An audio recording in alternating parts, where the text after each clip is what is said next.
13 जुलाई 2025 से ही शनिदेव वक्रगत अवस्था में आ गए थे और अब वह इसी माह 28 नवंबर को पुनः मार्गी हो जाएंगे। शनिदेव की गतियों में जब भी किसी भी प्रकार की हलचल होती है तो इसका प्रभाव प्रत्येक व्यक्तियों के जीवन पर निश्चित रूप से पड़ता है। इसी संदर्भ में आज मैं शुक्र प्रधान तुला राशि पर इसके पड़ने वाले प्रभावों को लेकर आपके समक्ष उपस्थित हुए हैं। आप यदि जन्म कुंडली विश्लेषण करवाना चाहते हैं तो निश्चित रूप से संपर्क कर सकते हैं। मैं किसी भी व्यक्ति का भाग्य तो नहीं बदल सकता, परंतु आने वाले समय के प्रति जागरूक तो कर ही सकता हूं।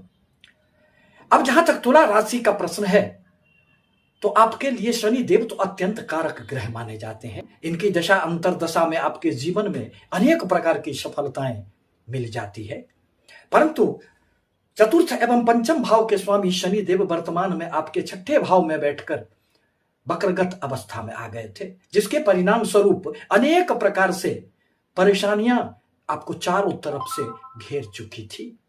घर यदि आप खरीदना चाह रहे थे, यदि आप रेंट पर अपनी प्रॉपर्टी देना चाह रहे थे, गाड़ी खरीदना चाह रहे थे, तो उसमें आपको परेशानियां आ रही थी।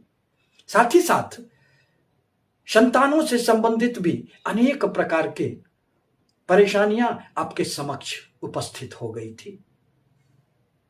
आपकी बुद्धि सही निर्णय कहां ले पा रहा था, परंतु अब तो यह बीते दिनों की बातें होगी।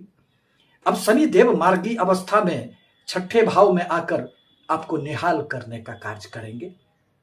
आपके कर्म क्षेत्र में अनेक प्रकार से सफलता देने का कार्य करेंगे, एक अस्थायित्व देने का कार्य करेंगे।